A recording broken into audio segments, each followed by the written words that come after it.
Baik, bismillahirrahmanirrahim. Assalamualaikum warahmatullahi wabarakatuh. Selamat datang saudara-saudara sekalian peserta didik kelas 12 MIPA.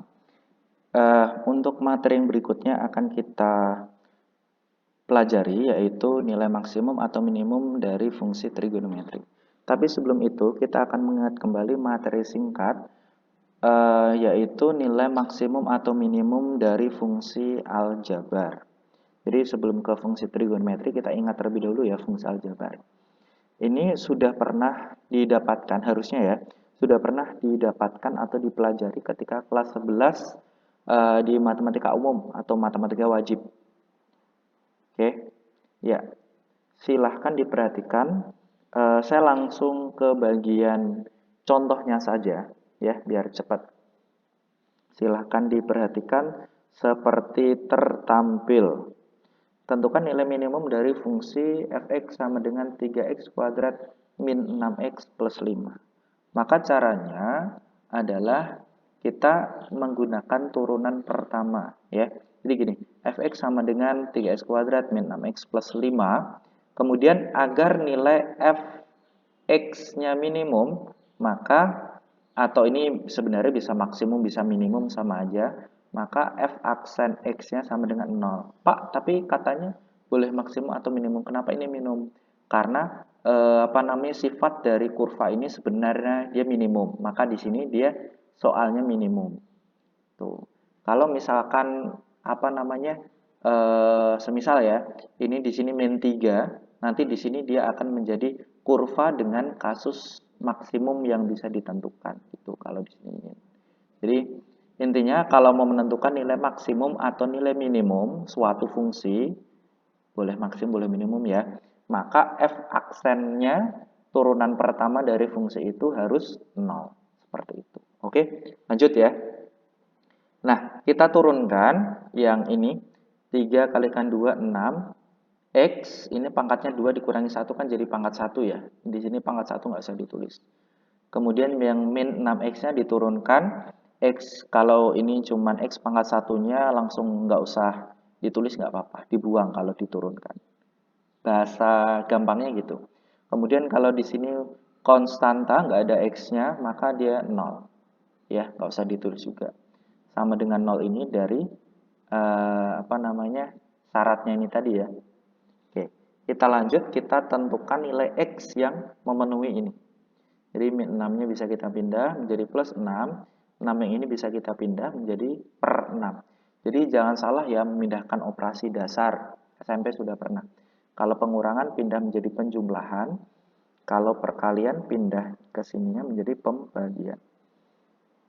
Kemudian tinggal dibagi saja mendapatkan hasil X sama dengan 1. Ini adalah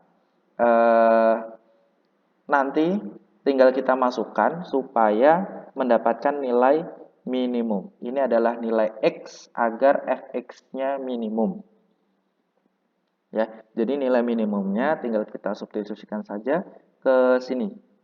Jadi bukan disubstitusikan ke sini ya, bukan ke f aksennya, tapi disubstitusikan ke f-nya atau fungsinya. Jadi beda dengan yang kemarin, kalau kita mau menentukan gradien ya atau m di persamaan garis singgung, maka kita memasukkannya ke f aksen, benar. Tapi kalau misalkan yang kemarin juga misalkan menentukan atau mengecek dia itu fungsinya naik atau turun, dimasukkan ke f aksen juga. Beda cerita kalau ini ya. Karena untuk gampang gini, kalau yang ditanyakan adalah nilai itu kita masukkan ke f(x) sebelum diturunkan, itu aja. Kan nilai suatu fungsi itu kan f. Itu ya. Oke. Jadi kalau turunan pertama itu untuk gradien sama untuk mengecek dia fungsinya naik atau turun.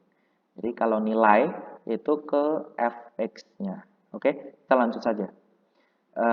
X-nya tinggal diganti 1, nanti di x yang ada di sini jadi seperti ini. Jadi ganti 1 ya. Tinggal kita operasikan saja. 1 kuadrat 1, ini kali ini min 6 kali 1 min 6, tinggal kita kalikan 3 kali 1 3, 3 tambah 5 8. Ya, 8 min 6 berarti 2. Dah, itu saja. Jangan bingung ya dengan operasi seperti ini operasi SMP. Ya, dipelajari di SMP. Dah, maka nilai minimumnya itu 2. Nah, seperti itu. Jadi kalau ditanyakan apa namanya titik minimum. Titik berarti X, Y.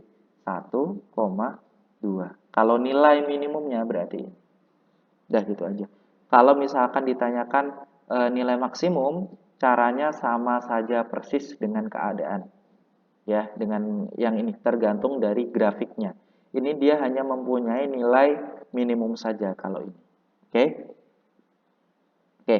Kalau semisal apa namanya fungsi ini digambar, maka dia gambarnya nanti seperti ini. Nah, coba ditengok.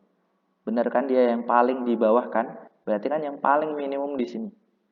Titiknya 1 untuk yang X, untuk yang Y-nya atau Fx-nya itu 2. Jadi nilai minimumnya 2 seperti itu. Ini kenapa dia hanya punya nilai minimum? Karena kalau digambar seperti ini. Dia tidak punya nilai maksimum. Pak, ini kan maksimumnya sekian, Pak. 6, bukan. Ya, nilai maksimumnya ini masih terus ke sana, masih ke atas terus ya. Cuman ini kan gambarnya cuma dipotong. Dah seperti itu saja.